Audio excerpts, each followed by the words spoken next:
So we are going to talk about the next little section here of the Road to Revolution. I want us to continue to think about these questions here. Excuse me. To what extent did the French and Indian War maintain continuity, or keep things the same, or foster change in the relationship between Great Britain and the 13 colonies that will be turned into an SAQ for you soon? And then also make sure that you can explain the intellectual and political causes of the American Revolution. In the last segment, we talked about the Enlightenment, and that is going to hit that check mark for the intellectual causes, as well as some others below here. And we're also going to be starting to build in the political causes of the American Revolution. Okay, so there you have that nice little picture of British Prime Minister Walpole with his sunglasses on, right? His blackout shades. He can't see anything. What is salutary neglect? It's British absenteeism. This idea that, yes, these are British colonies in North America, but no, Britain doesn't really have the time, the money, the inclination, the will, whatever you want to call it, to actually engage in direct governance of these colonies. And so you start to see the state of salutary neglect. So again, why? Well, we have a good deal of distance between England and America. It's not that simple to just pick up the phone and contact these colonial governors and see what's going on. Also, you have political turmoil, what has been going on in England. So you have the English Civil War from 1642 to 1651. They're busy. The Glorious Revolution in 1688. They're distracted. So the colonies essentially are on their own. They start to develop unique regional economies and identities. They start to experience economic growth. The colonial GNP, gross national product, is 25 million pounds. That's a whole lot of money. A third of Great Britain's GNP, but a significant third. The GDP per capita, gross domestic product per capita, was the highest in the world, excuse me for all the typos, by 1775. So are they governing themselves? Yeah, they're governing themselves. They're British colonies, but they're responsible for their own governance because Britain is otherwise engaged. But they are also very proud to be British, self-governing British. Life is good for the colonists. There's high life expectancy. There's high literacy rates, which will be important when we talk about pamphlet distribution. People are feeling successful. People are feeling proud. And people are not going to take kindly to Britain sort of threatening that pride or that prosperity. As the French and Indian War draws to a close, we start to see a more coherent policy from Britain about how it's going to sort of deal with the colonists. So we have the Navigation Acts, which I've mentioned in the past, that are sort of going to be the beginning of that. But salutary neglect is really going to be split into three different phases. From 1607 to 1696, England has absolutely no coherent imperial policy. They're just sort of happy to be here, right? 1696 to 1763, England is going to try to form some kind of coherent policy. You're going to see that in the form of the Navigation Acts. And as it says on the left, the Navigation Acts are going to strengthen or increase the concept of mercantilism, this concept that colonies exist for the economic advantage of the mother colony. In this case, the colonies would be the North American British colonies, and the mother colony would be Britain. You have the introduction in the Navigation Acts of vice admiralty courts, which are merchant courts that don't have any juries, that the colonists felt as biased and corrupt. You also have a board of trade. The idea is that that Board of Trade would develop more mercantilistic policies over the colonies. And with the introduction of the Molasses Act in 1733, that was a very unpopular tax on non-British imports of sugar. The American colonists are feeling very frustrated with their British overlords, I guess I could say. So you have this attempt to develop a policy, but you don't really have an attempt to enforce that policy. Between 1763 and 1775, the key thing here is that we have an end to salutary neglect after the French and Indian War, after the 7 Years' War, where you don't just see Britain developing some kind of policy, but you start to see Britain enforcing that policy, and that's going to lead to conflict. I am not going to go into a whole lot of detail here of the French and Indian War, the 7 Years' War, because we had that previous discussion. But we've talked about Fort Duquesne, we've talked about Pittsburgh, we've talked about Albany, the Albany Plan of Union, which is so incredibly important. It's the first time that the colonies try to meet as one unit, not because the English government told them to, but because they're colonies with a colonial interest. It's a self-defense plan. It's a taxation system that would support that self-defense plan. And it plants the seeds of a concept of unification. What would that look like? What could that look like? And of course, we have seen this before, and in my experience, a lot of people think Join or Die sort of references the Civil War, but it doesn't. It's the Revolutionary War, and of course, the different parts of the snake are emblematic of the different colonies. So you see the M, the NJ, the V, the NE. Join or die. So we have to join together. We have to act as one during this conflict. Whoops, I think I went back too far. I think this is just more context about the French and Indian War. The Albany Plan of Union of 1754. We can't forget that that is Benjamin Franklin's brainchild. So someone who's going to be very important to us later on. So the results and consequences of the French and Indian War: the acquisition of French Canada and the land east of the Mississippi, war debt. A lot of war debt. There's 72 million pounds of war debt in 1755, and it jumps to 129 million in 1764. So the British really think that because of this substantial investment, that they really need to exert more control in the colonies. But we also see the colonies embodying this real sense of pride in their accomplishment. This map is in that other presentation as well. The pre-war boundaries of 1754 and the post-war boundaries of 1763, which you guys have looked at in a slightly different map format for your document work with the 7 Years' War. The Proclamation of 1763 is going to be another very important issuance from the British Crown, Order of the Colonies. I'm going to play you a short little clip that's going to talk a little bit more about this concept, and then I'll wrap it up. Oh, by the way, this video, I really like these videos. They're very informative. But I have noticed that this man might have the hairiest arms that I've ever seen. That's probably not something I should say on this video, but if you're falling asleep right now, wake up and check that guy out. The year is 1763. American colonists had just finished fighting the French and Indian War on behalf of their British overlords. In return, the British gave Americans parcels of land west of the Appalachian Mountains. At first, the Americans were happy, but that would soon change. Here are 5 things that you need to know about the Proclamation of 1763.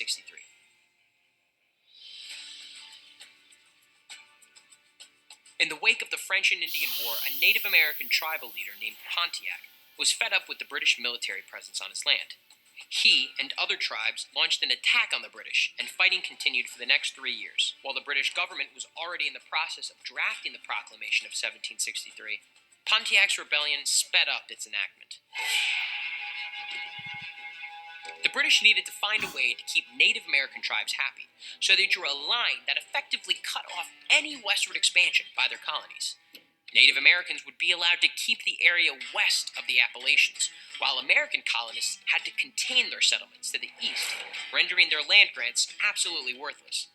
Adding insult to injury, any colonists already settled out west were ordered to move. You see the problem? The Americans felt the proclamation was unfair, so in many cases, they just ignored it. In a few instances, British soldiers forced American frontiersmen back across the border, sometimes burning their settlements. But for the most part, enforcement was pretty weak, and colonists still sought land across the border, even if that meant breaking the law. French and Indian war hero George Washington was one of the many colonists who flouted the law and sought to purchase as much forbidden territory as possible. In a letter to his real estate agent, he dismissed the proclamation of 1763 as a temporary expedient to quiet the minds of the Indians. In other words, Washington believed the proclamation would be repealed someday, and when it was, he wanted to already have a claim to this land. One of the unintended but most significant effects of the proclamation was the universal hatred for the British it created throughout colonial America. This is one of the earliest circumstances that created an American identity, because for the first time, the 13 colonies had something in common. The British promised them land, and they didn't get it. If you're looking to find causes for the American Revolution, one of the earliest and least obvious is the Proclamation of 1763. King George thought he could contain the colonist settlements, but what he could not contain was their freedom. Okay, so I hope that gives you some good insight about how we can connect the Proclamation of 1763, and it helps us draw a line really from the 7 Years' War to this road to revolution.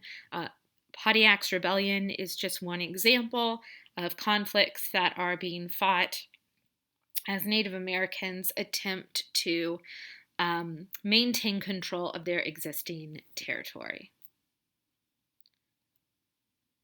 There are other small rebellions. The Paxton Boys are an important group. Well, I don't know. That sounds bad because it's horrible.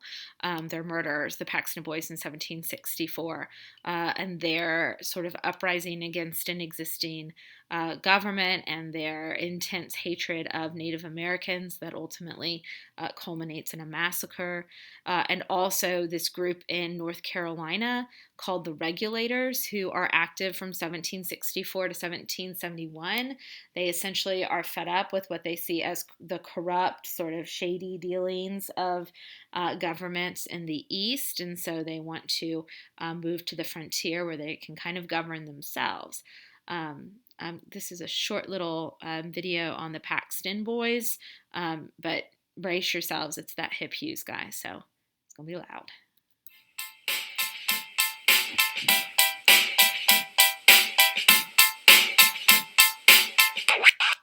Hello, my learning friends, and welcome to Hip Hughes History, where today we're going to turn back the clock all the way to colonial America, 1763, and take a look at the Conestoga Massacre, an example of an attempted genocide of the population of Native Americans committed by the Paxton Boys. And I used to like saying that, the Paxton Boys, until I learned what they did. And you're going to learn about it right now as we go giddy up for the learn and get her done.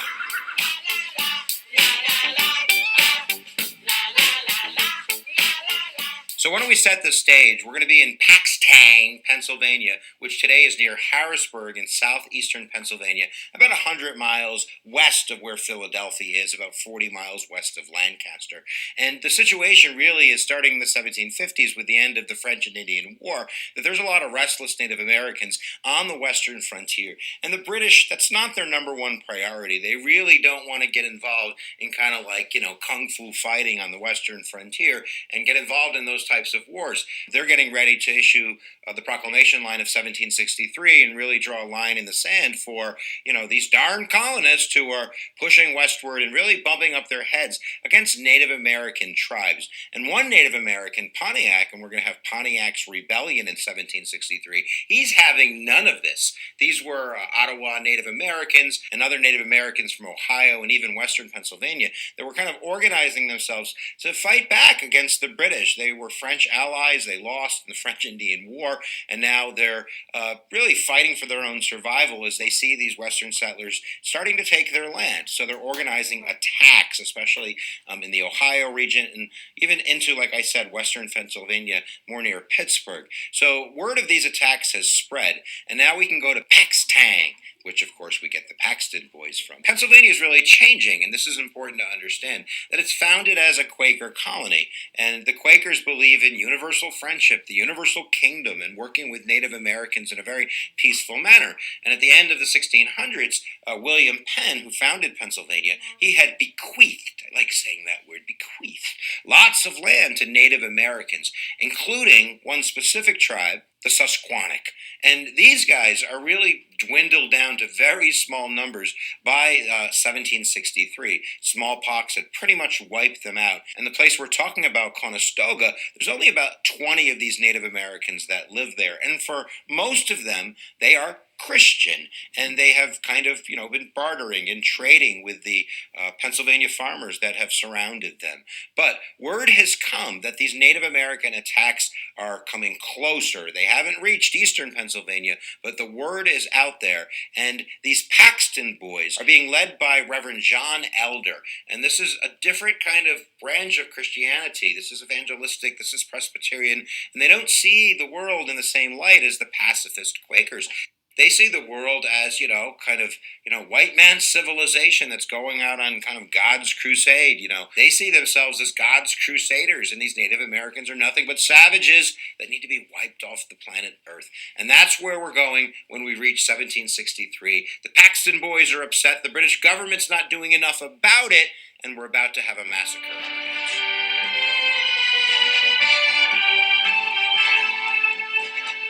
So the Paxton Boys are going to take vengeance into their hands on December 14th, 1763, when about 50 of them march to Conestoga, where they only find 6 of the 22 Susquehannock Native Americans. They're going to massacre those 6. They're going to scalp them. They're going to dismember their bodies.